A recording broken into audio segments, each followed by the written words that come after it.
people, welcome back to another episode of Abled and Disabled.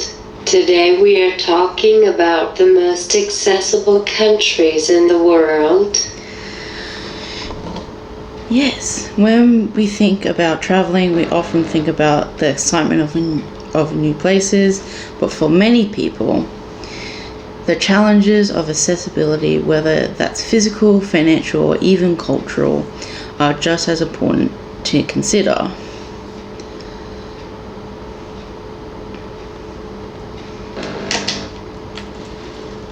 That's right.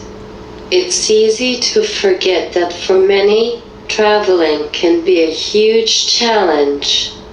So today, we'll be focusing on the countries that have made significant strides in becoming more accessible to everyone no matter your abilities. Whether you have a disability, are traveling with young children, or just need more accessible infrastructure, some countries are setting the bar high. And we'll be diving into a range of factors, from public transport and wheelchair-friendly attractions to healthcare accessibility and even local attitudes towards inclusivity.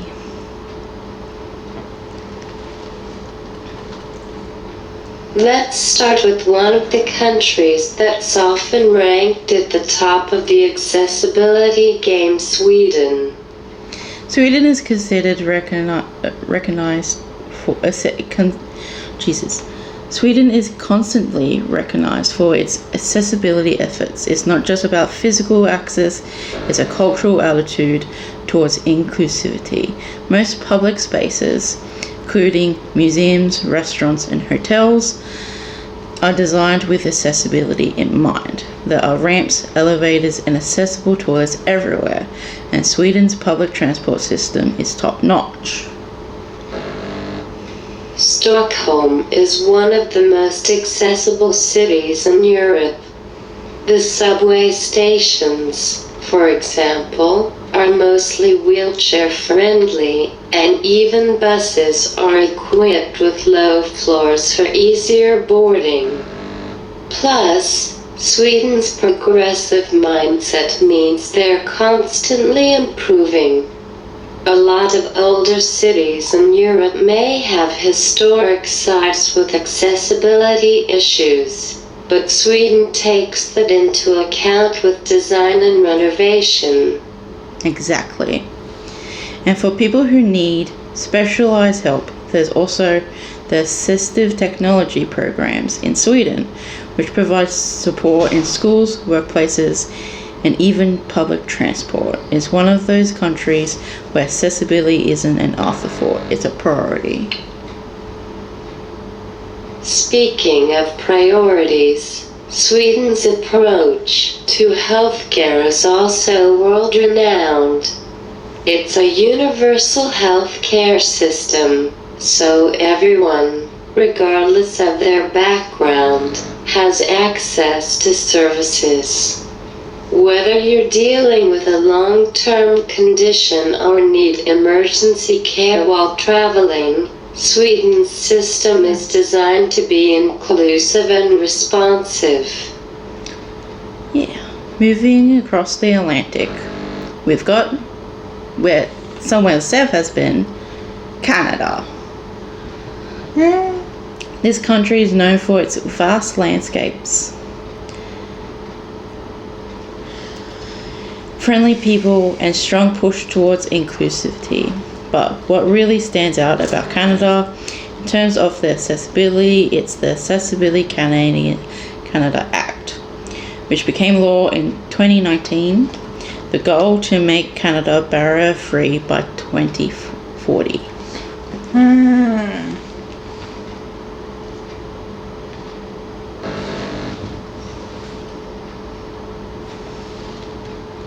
That's a bold goal, but it's already made a big impact. The cities, especially Vancouver and Toronto, are leading the way with accessible public transit. The Toronto subway, for instance, has been making improvements to include elevators and ramps, so everyone can navigate the system. Plus, many of Canada's top tourist attractions, like the CN Tower and national parks, have accessible options for people with mobility impairments. Right. And it doesn't stop with just physical access. Canada has also made a huge strides in mental health accessibility. The national focus on improving support for people with mental health challenges means that whether you need therapy or resources for specific conditions, Canada is working on being more inclusive and open-minded about these issues. And don't forget about Canada's diversity. There's a great emphasis on respecting cultural differences and making sure that accessibility extends to different groups, including Indigenous communities. In fact, many of these communities are working hard to ensure their own specific accessibility needs are met. Alright, let's cross over to the Netherlands. A country known for its forward-thinking urban planning. If you've ever been to Amsterdam, you know that biking is king. But that they've taken that concept a step further by designing the entire city to be accessible. Public transport in the Netherlands is incredible. Nearly all trains are accessible with platforms at the correct height for easy boarding. The Dutch cities are also very walkable, and there are an abundance of ramps, wide sidewalks, and even tactile paving for the visually impaired. Amsterdam also has a ton of accessible hotel options, from boutique stays to large chains, making it easier for anyone to visit the iconic city. And it's not just Amsterdam. The entire country has been a pioneer in building inclusive environments in its public spaces. One example that I love is the accessible beach in the Hagel, where they've installed special pathways for wheelchairs so people with mobility issues can enjoy the beach and the sea. Speaking of the sea, the Netherlands also does a great job with accessible tourist experiences. You can find accessible boat tours along the canals, and many cultural institutions like the Van Gogh Museum and Rijksmuseum have comprehensive accessibility features for visitors with disabilities. Now let's talk about where my brother-in-law is currently at Japan. Japan is often praised for its clean, efficient, and organized systems, and that translates directly to accessibility. Tokyo, for example, is a city designed with accessibility in mind. The subway stations are equipped with clear signage, tactile paving, and elevators at most stations. Japan has even introduced robotic assistance in certain public areas to help people navigate. I think it's the little things that make Japan stand out.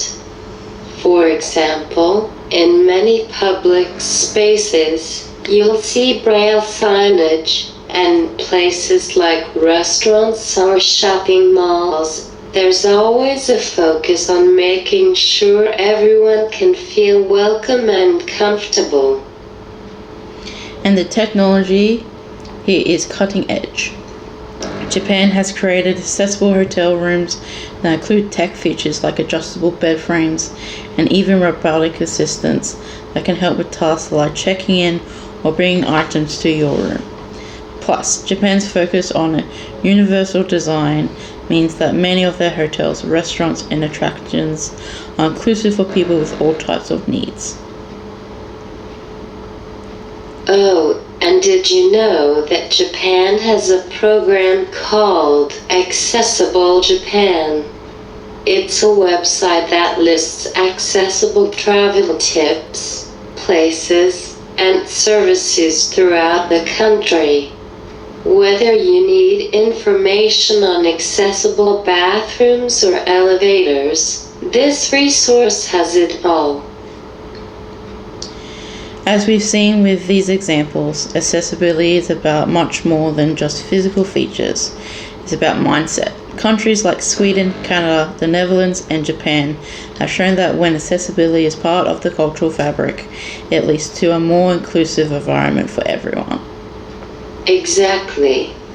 It's about creating systems that support everyone, whether it's making public spaces and transport more navigable, integrating technology that helps people with disabilities, or fostering an overall attitude of respect and care. And while these countries are leading the way, it's important to remember that accessibility is an ongoing process. No country is perfect, but the more we support and demand accessible infrastructure and policies, the better it gets. That's a wrap for today. We hope this episode inspired you to think about accessibility next time you're planning a trip, and maybe even choose one of these countries for your next adventure. Yeah. Don't forget to like, comment, and subscribe so you never miss an episode. Check out our social media pages in the description down below and answer the question: what country do you want to go to next? Stay pink and yellow. Bye!